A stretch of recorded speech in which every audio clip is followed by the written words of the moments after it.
Hi, everyone. Thanks for joining us today. Welcome to our webinar on simplifying SOX compliance with Resolver. By way of introduction, my name is Mark Jenkins. I'm an account representative here at Resolver, and I'm joined by a colleague of mine and our solution engineer, Bobby McDonald. We'll be taking you through today's demonstration. We appreciate you all taking the time to join us today for a discussion about Resolver's platform and specifically our new SOX application. We're going to take a look at not only how Resolver can simplify and improve your process, but ultimately make your SOX program more effective and easier to manage. We have a great mix of attendees participating today, which we're very excited about. That includes a good representation of existing Resolver customers, so a special welcome to those of you who are on the line. We also have a few of our partners, as well as a range of organizations, from those who we've engaged with more recently to some who may be joining us for the very first time. So welcome to all of you. Today we're going to be talking about our new SOX offering for SOX compliance. To frame this, we want to keep a couple of things in mind. There will always be organizations that have a very mature and specific existing process, which requires a bespoke enterprise-wide approach to implementing a compliance or wider GRC tool, which often includes multiple application areas. Resolver absolutely facilitates those customers, some of which are with us today. That being said, we've been listening to the market, and we've heard from a large subset of companies who are looking for something a little bit different. Some firms are in the infancy of their SOX program and are looking for an application that's designed around industry best practices and proven methodology to get them up and running quickly on the right foot. Others are coming from a tired Excel-based manual process and are looking to modernize their program with a purpose-built tool that decreases errors, saves time, and provides more visibility into their progress as the year goes on to provide confidence that they're on track and assurance that there won't be any surprises in the fourth quarter. We've taken this feedback and we've come up with a new application that's designed with and informed by the best practices and guidance of a couple of different sources. Certainly the COSO 2013 framework for internal control and the PCAOB's auditing standard number 5, but also from Resolver's years of experience successfully implementing these solutions with our customers, gaining an understanding of what works and what's proved useful for organizations with the most effective programs. The aim of this platform is to provide a SOX application that's closer to off the rack with some functionality options and choices to be decided on by your team in implementation. The key differentiator here is that you're up and running in weeks rather than months. This also gives you a well-defined starting point on Resolver's platform with the knowledge that you have a tool that can grow with your organization into other areas, all managed from one central location and in working with one partner. We'll touch briefly today on how other application areas can be added to your Resolver implementation to share data and benefit from complementary efforts in other departments of the organization. That being said, we have a good group of those joining us today who are new to Resolver, so a brief introduction on who we are seems like a good place to start. So Resolver is a provider of governance, risk, compliance, and security software. We've been doing so for 14 years, so back to when before SOX was introduced. We serve over 1,000 customers across a multitude of different sizes and types of organizations.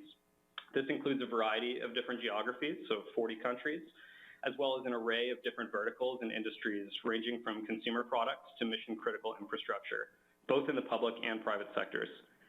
We have a proven track record of working with large organizations that have complex needs and delivering tools that help them manage risk and compliance functions to ultimately succeed.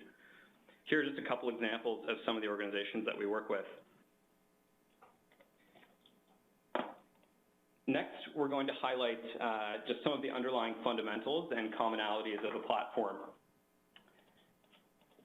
On top of this platform is where we're going to build these different applications. Today our focus is around SOX, but 4 fundamental pillars of the application exist and are shared between these different applications.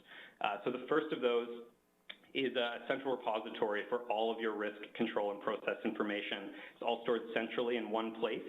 It's always up to date, and you have confidence that it's always going to be accurate and you're working with that latest version.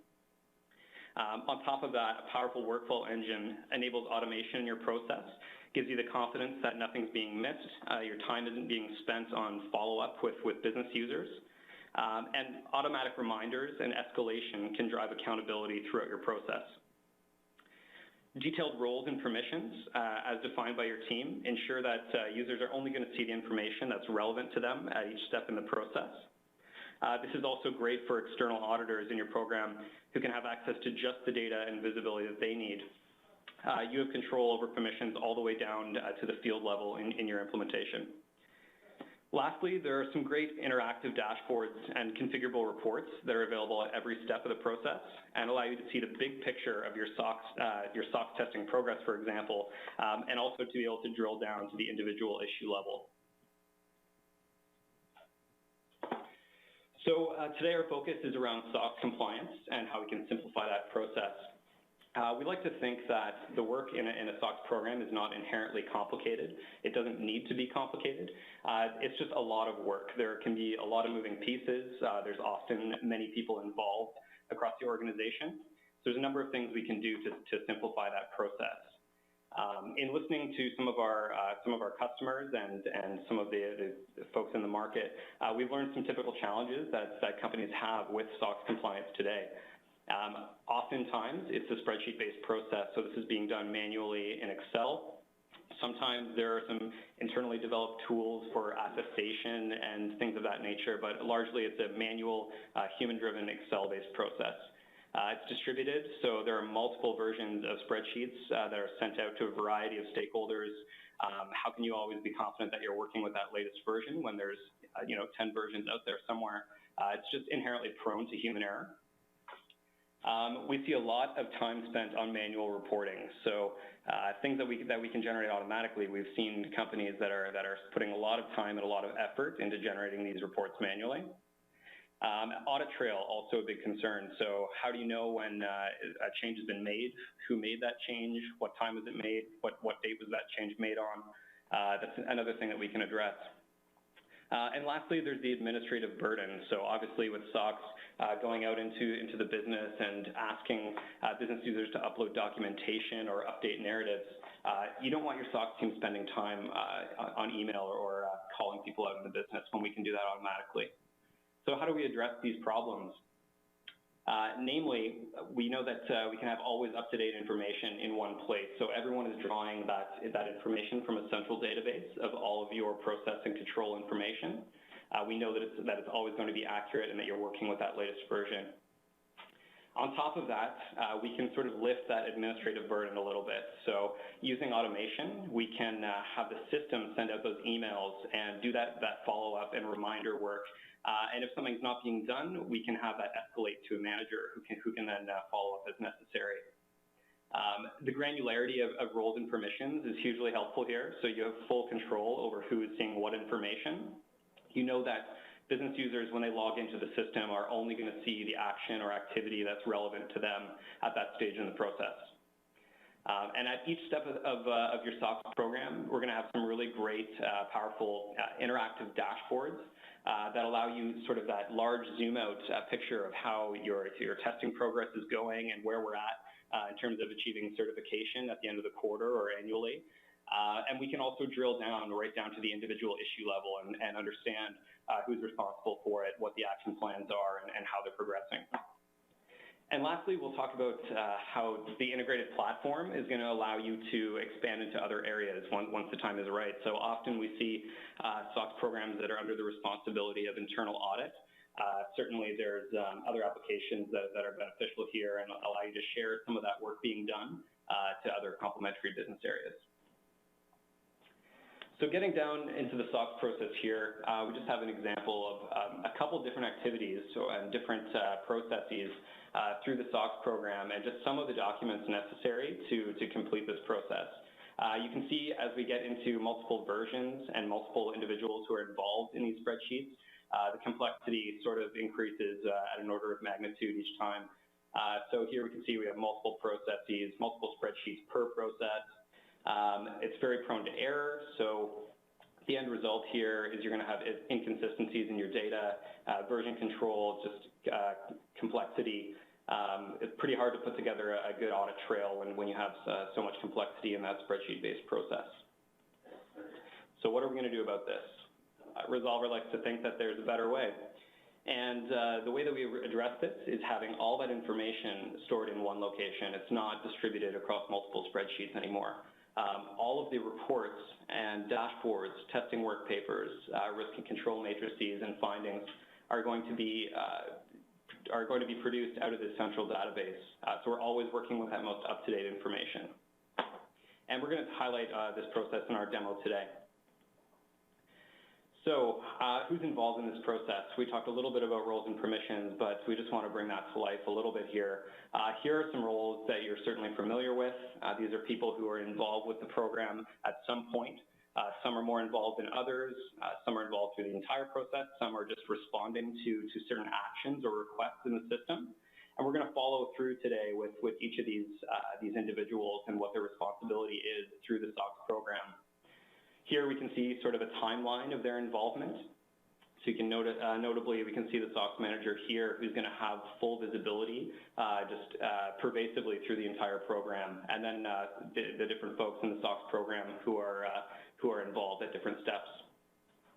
Here's sort of a breakout of that by activity and by process in the SOX program. We're going to go through each of these today in the system, and you'll notice these colors associated with the various roles. These are going to carry through into the SOX application so that when these users log into the system, their required activity is color-coded and they can follow along and understand very quickly what's being asked of them and what work they need to complete.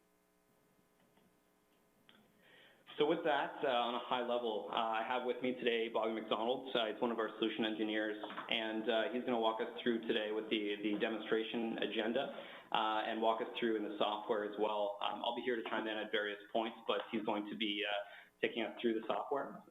Also, I should just note that we are taking questions, so please feel free to chime in on the WebEx chat with a question that we can address at the end. Alternatively, if you are on Twitter, we're running a hashtag called SimpleSOX. You can submit any questions there, and we're going to open it up at the end for just a quick Q&A. But with that, I'm going to hand it to Bobby, and he's going to take us through the demonstration agenda. All right, thanks very much, Mark. So we're going to go through the agenda here just very quickly, and these are the 6 steps we're going to go through in the SOX program. So the first is scoping and planning. Then we will address process documentation. Finally, we will address testing, issues and action plans, certifications, and throughout the program there will be ongoing monitoring and reporting, which we will see as well. And for the sake of this demonstration, we're going to go through a typical year in the SOX program, and I'm going to actually go into the software now and introduce you to a little bit about the user interface and how it looks for users. So when we log in to the system, this is what we see, and this is called the GRC Cloud Focus Picker, which is effectively a to-do list. So you see at the top it says, what are you working on today?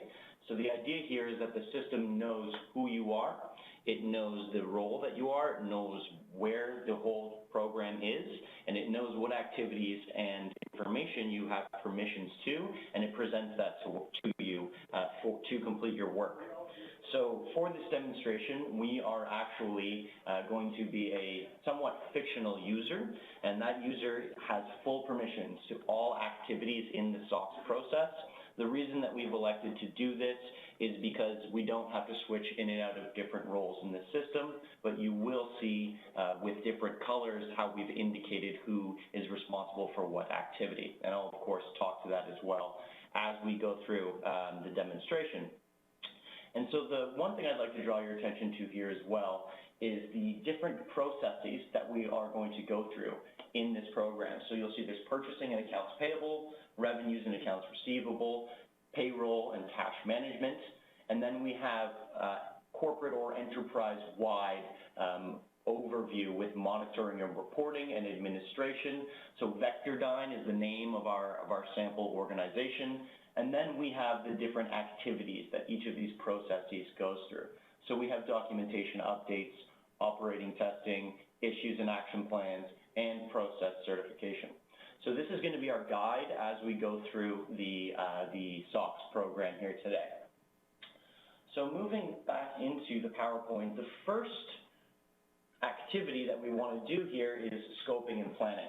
So you'll see on the left-hand side, there's that pink SM that stands for the SOX manager, of course. And in scoping and planning, we will show how to build out the beginning of the SOX program.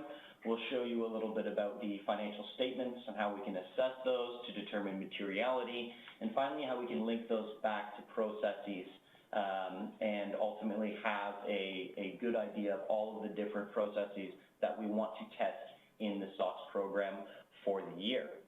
So if I move into the system here, you'll see that I can click into this administration tab. And this is what the SOX manager will have access to over the course of the entire SOX program. So the first thing I want to do is click here into manage documentation.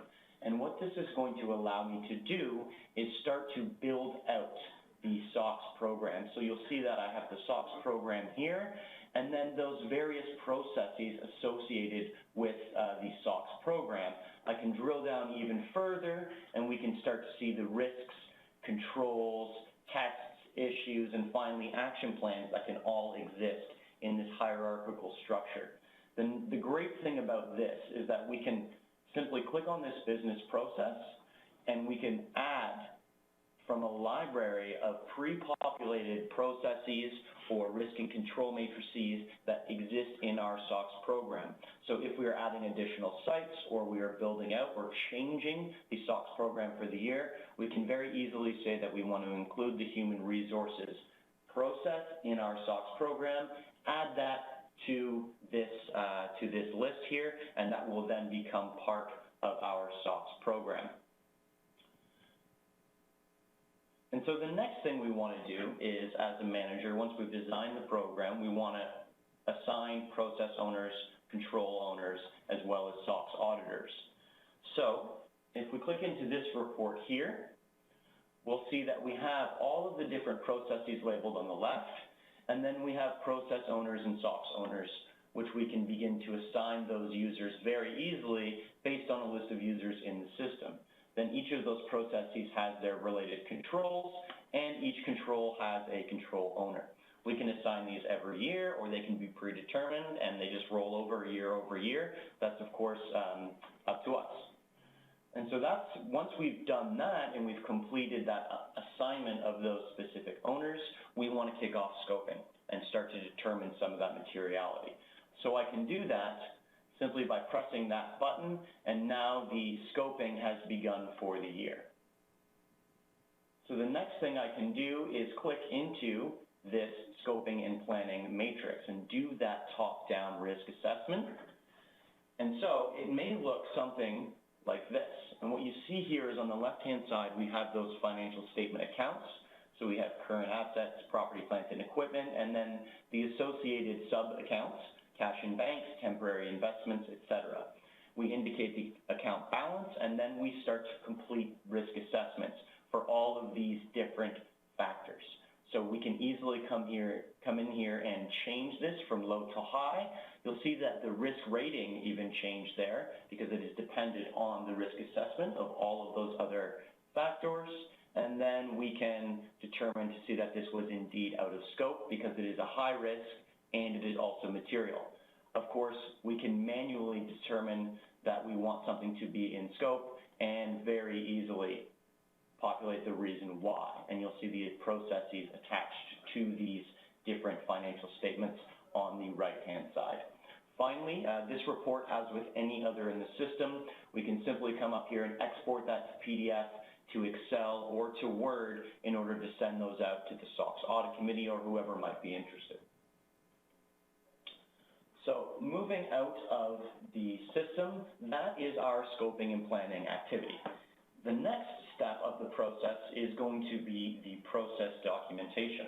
So the roles involved here are the SOX auditor, the process owner, and the control owner, and they'll go through a series of steps including reviewing control and process documentation, assessing control design effectiveness, and then submitting all that to the SOX team for approval. Of course, we'll show you how in this section some automated notifications, which you'll be able to click through, and those are those email notifications.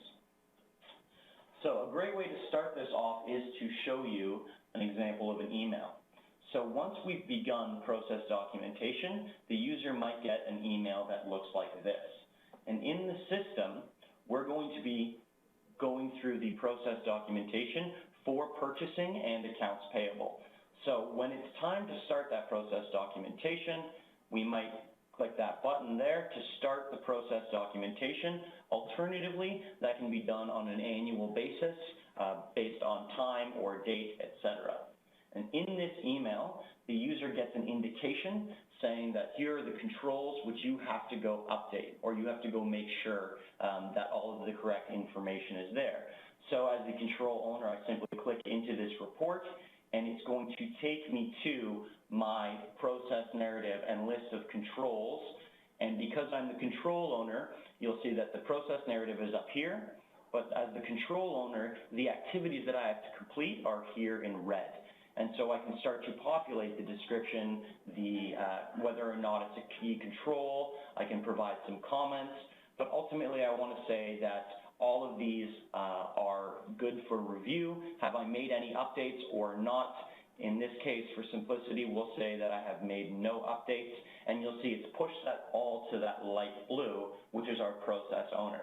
So now they are responsible for coming into the system and to review all of this. And so the process owner can very easily come into the system, view a similar view, also observe the risk and control matrix, for example. And we see risks associated with those controls, and we have the control review here.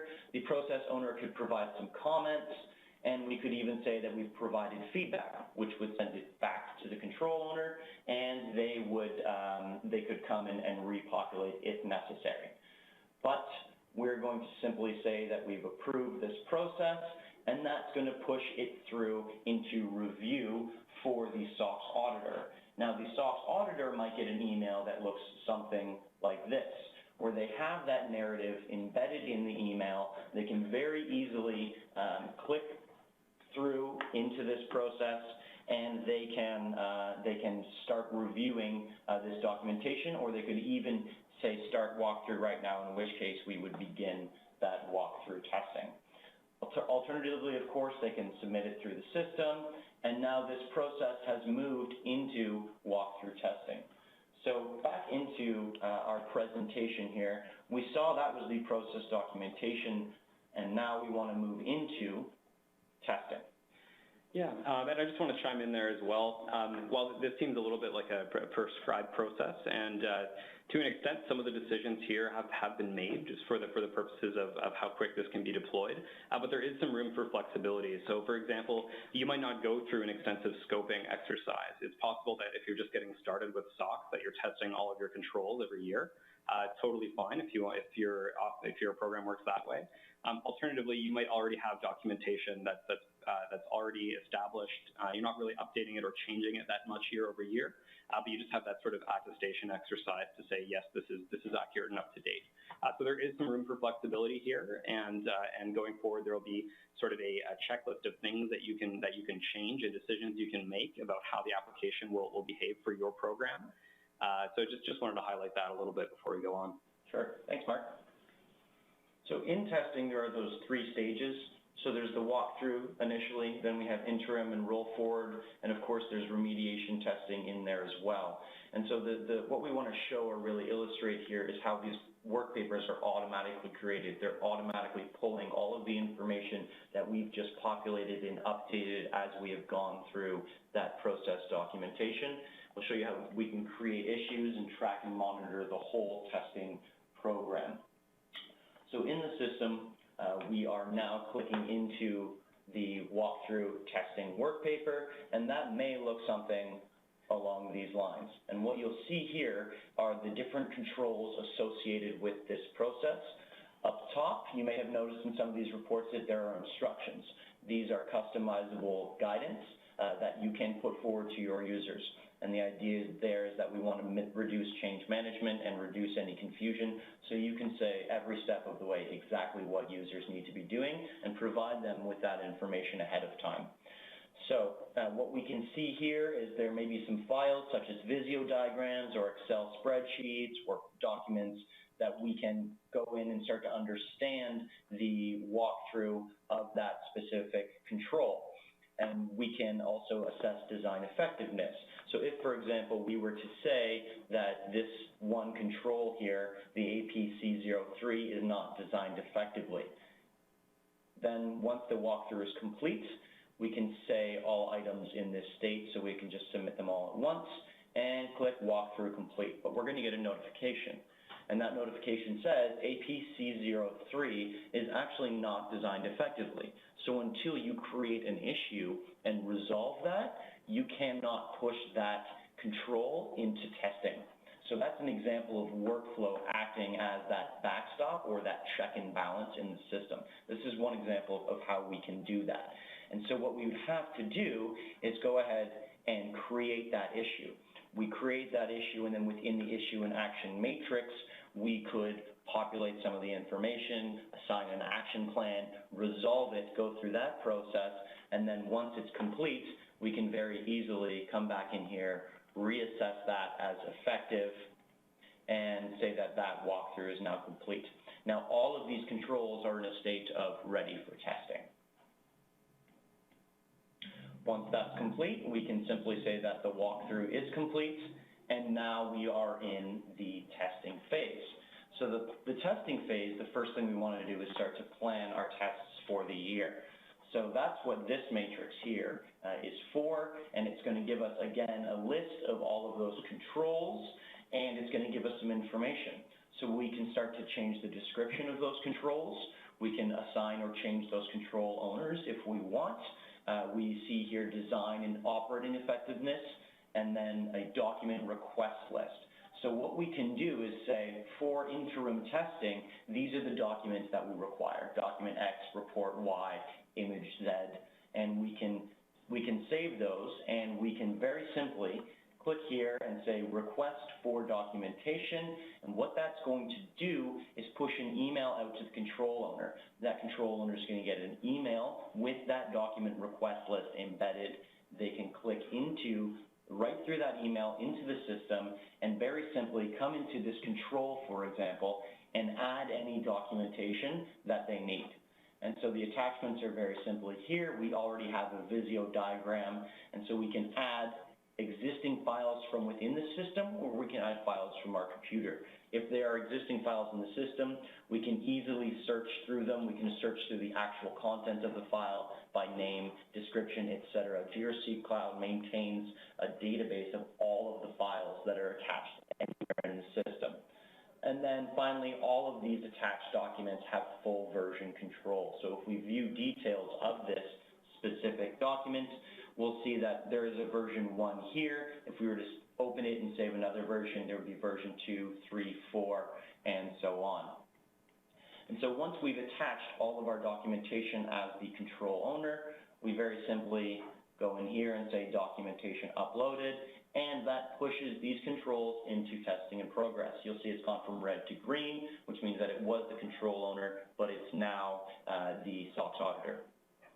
Yeah, that's great. And I think it's somewhat self-evident here, but I think we can all appreciate how long that would take otherwise. Certainly hassling people for documentation, maintaining a full version control of all those files, and making sure you have them all in one place. Having that done automatically is pretty powerful. Great. Thanks, Mark. So once that's complete, we want to go in and start actually doing that testing. And so that testing can be done in a similar work paper to the one that we had seen earlier, except this is going to have more information. So we'll see that narrative. That's what we would have updated during the process documentation, any attached files, Visio diagrams, documents, etc. And now we see the risk here. We see the controls associated with those risks, the test, and any issues or action plans that have come out of it. Now you'll see that this test is currently in the status of review. So what that means is that it's already been populated. You'll see with the population, the procedure, we've determined that it's a pass, the date tested, all of this information is updated in the front end by the auditor or by the tester. They then submit it for review, which would put us into the state where we are currently. The manager would get an email, come into this specific work paper, and review this test. They may very easily see these tester comments, saying that there was a limited sample size, but all samples passed, and very easily preview an Excel spreadsheet that's attached and start to see some of those samples. And as a manager, I may want to say, no, we need more samples from a broader range of dates, and then save that. And then as a manager, I simply say feedback provided, in which case it pushes the test back into testing in progress. The auditor would get that, then they would have to come in, see those reviewer comments, submit again for review, and then the manager can go and make sure that all of that was taken care of. So that's an example of how these work papers can be used to update information in real time, send those review notes back and forth, and how workflow is working in the back end to really quarterback everything. All right. So that is the interim testing, and now I don't want to belabor the point here, but we can show also revenue and accounts receivable, and this is currently in the state of roll forward testing. So you'll see that it's a different report, and this is focused only on those controls that are currently in roll forward testing, which of course won't always be every control in the organization. I do want to draw everyone's attention to one thing here.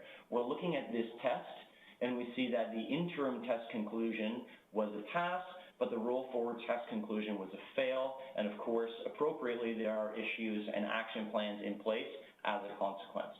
So again, that's just the way that we can use GRC Cloud to facilitate the multiple steps of the testing program throughout the SOX year. So once that's done, we would very easily press the testing complete button, and that would push the whole process from testing into issues and actions.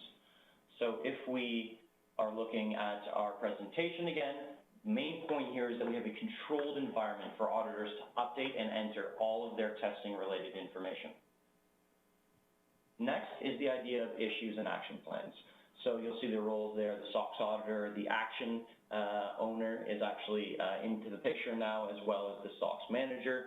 So if I move into the system, we can show you a specific process, in this case it is payroll, that is currently in issues and action plans. So we can view very quickly a copy of the issue and action plan matrix. So you're starting to get familiar with these very spreadsheet-like style reports or matrices. This one is focused in to only show the issues in this specific process. And we can see the documentation around these issues, the description, the date identified, the type of issue it is, recommendation, etc.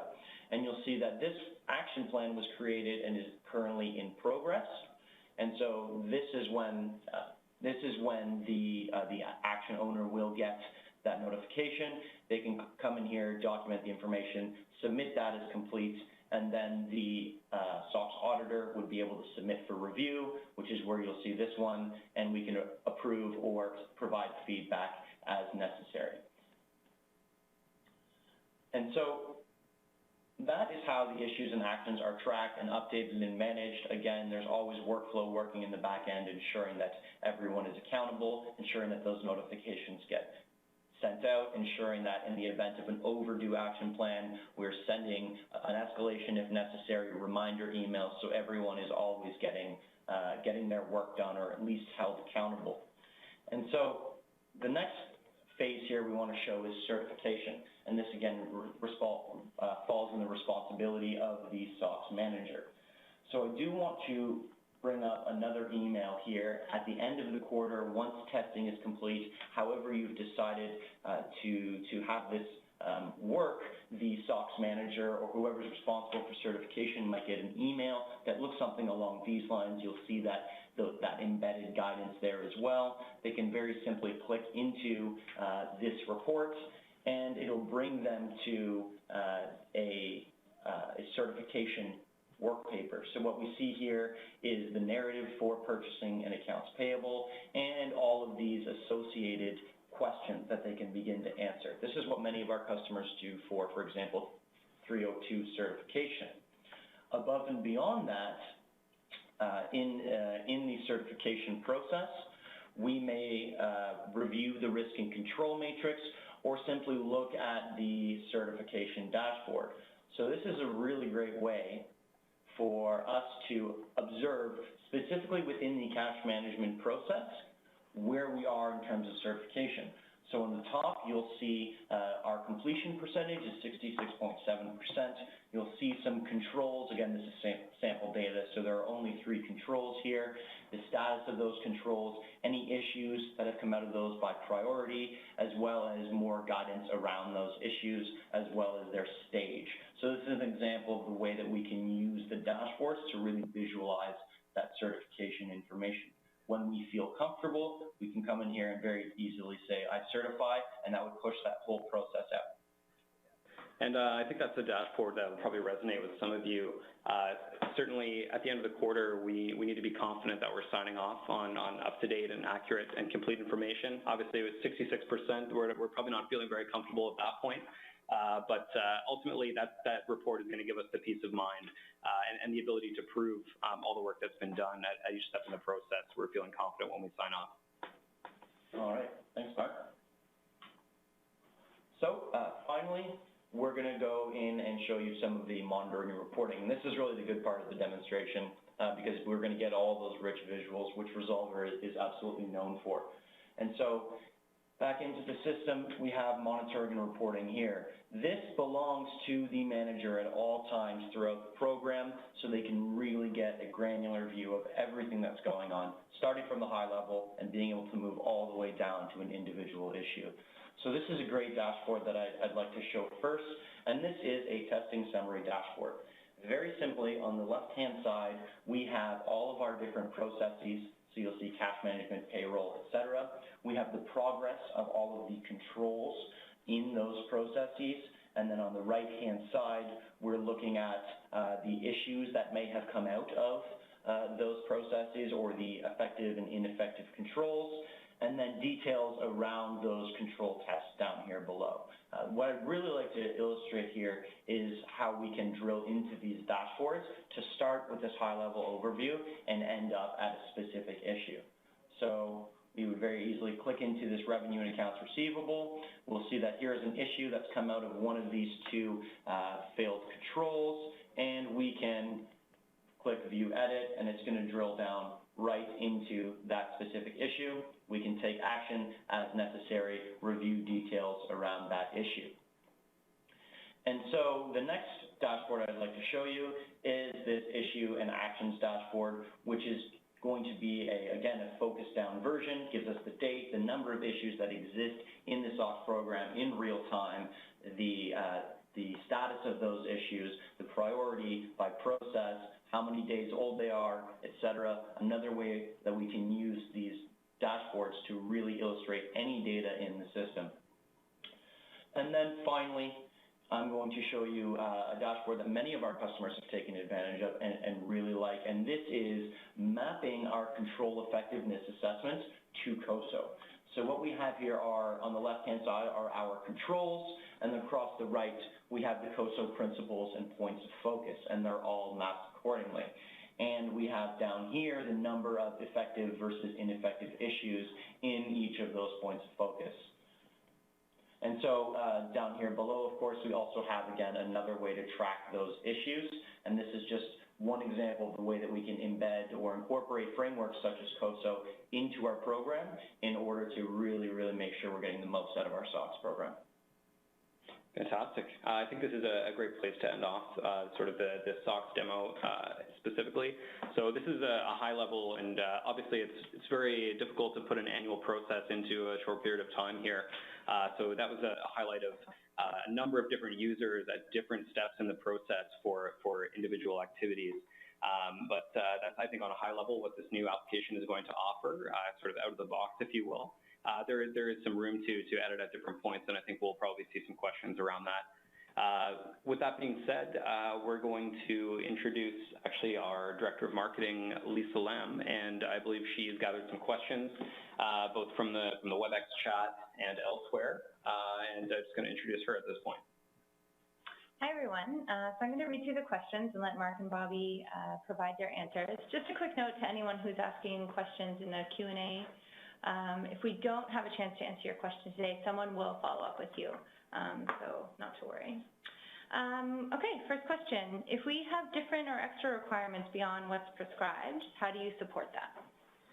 Yeah, great question. So obviously a lot of companies have really specific processes and things that they want to see in their SOX implementation.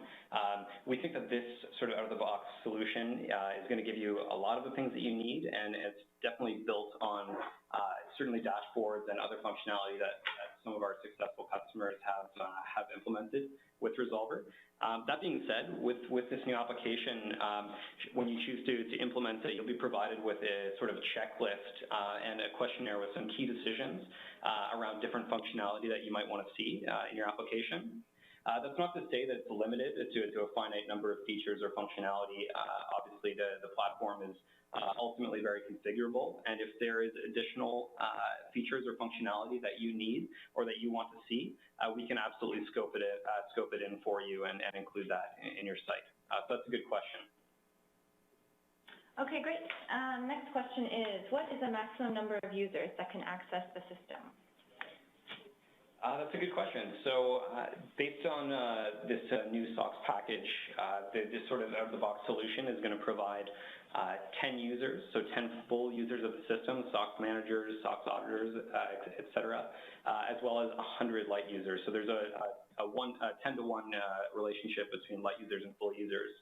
Those light users are people who are responding to workflow triggers, people who are responding to actions or requests, maybe control owners who are uploading documentation and that sort of thing.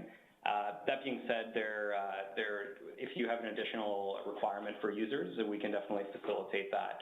It really depends to how many people in the organization you're rolling this program out to. We're definitely able to facilitate a large number if that's required. How do we get our information into the application in the first place? Sure. Maybe I'll let Bobby take this one. Sure. So as part of the implementation program, we will work with our services team, will work with your team following the questionnaire and the scoping that we've done together, and we will start to build out the basic data structure. From that data structure, we very simply, in one click of a button, export an Excel template. With that Excel template, we take all of your existing data, be that processes, control information, test information, et cetera, and we import that into the Excel spreadsheet, and we very simply upload it into the system. That would subsequently populate the library of information where you can year over year, month over month, start to reference and build out your SOX program as need be. And with any luck, that's the last time you use Excel for your SOX program. Okay. Does Resolver provide any SOX templates or quick start documentation in general or by specific industry? Any documentation? Yeah, so just to get people started, I think, when they're setting up the system. Certainly a big aspect of that is working with our services team who have experience with best practices in this framework. The expertise of our team is certainly valuable there. We've also published some information around SOX compliance, which can be found on Resolver's website as well. But definitely getting up and running on Resolver's platform, you can benefit from the experience of previous implementations of SOX, both big and small. And you're going to have that expertise behind the team that's implementing your solution. Sure, and just to add to that, we have in the past used some of our templated processes, risks, controls, tests, et cetera, for organizations. So we have quite a few of those already in the system. Many of them you saw in the demonstration today. They may or may not work for certain organizations, but if you were in the position where you're just starting your SOX program, perhaps you're a new organization that just went public, et cetera, we can certainly reference some of that material and help you build out the best practices around tests, controls, et cetera. And the same thing goes for different frameworks like COSO. Okay. Are we able to change elements of the dashboards if we want to? Yeah, great question. Again, so a lot of all of these dashboards are done through Tableau, so we have some really great visualization capabilities, and with them being interactive and drill down capable. So there's a couple different approaches here. Obviously, in sort of the new SOX application, there are a couple dashboards that we've recommended or prescribed that we've seen are common and popular among other implementations for SOX compliance. That being said, you're not limited to those. There's sort of an infinite amount of configuration that can be done on Tableau dashboards, but there's a couple different approaches. So certainly the configuration choices that you make are going to inform what those dashboards look like ultimately. You also are able to build them yourself. So if you have a particularly savvy Tableau user at your organization, there's absolutely nothing stopping you from building your own Tableau dashboards to your heart's content. And also, if there's something that is very specific that you want represented in a dashboard, we can build that for you as well. It's not fully, we're not telling you which dashboards you want to use. If there's a specific information you're looking for, we can build it. Okay, here's the question. I am in risk management and compliance department, and we are looking to acquire a risk software to facilitate our ERM process. Can Resolver be used? Can it be tailored to capture the information we require? Absolutely. So enterprise risk management is an application area that Resolver absolutely supports. Certainly, risk applications is something going back several years that Resolver has always done, going straight from risk assessments all the way into sort of richer risk management programs with ongoing monitoring and reporting, aggregate risk, great dashboards and heat map generation around that as well. And also the ability to obviously assign risk owners and control owners, action plans, and sort of just full accountability in an ERM program there. Bobby, I think you might want to say something around that. Yeah, absolutely. And I think to Mark's point earlier in the presentation today, where he illustrated the central database, that workflow, the permissions, and then reporting, we can use all of those different key features or pieces of functionality in the system to build out an enterprise risk management program that is as simple or as complex as it's needed to be. Some of our customers have a few risk and control matrices which they may update and push out annual or quarterly updates to their users. Others, some of our customers as well have global enterprise risk management programs with hundreds of locations, over 1,000 users, and very, very complex and robust reporting requirements and all of that. So the whole spectrum of ERM is certainly achievable, and the same can be said for compliance as well. We have many customers in different areas of compliance, financial compliance, for example, the Bank Act, or NERC compliance is a great example, HIPAA, PCI, lots of different frameworks which we can leverage those key features of GRC Cloud and work with you and build on our experience to make that a great and integrated GRC platform. Okay, workflow is great, but if a user hasn't completed an action and it's holding up the whole process, how do you get past it? Great. So I think we touched on this a little bit earlier, but happy to reiterate.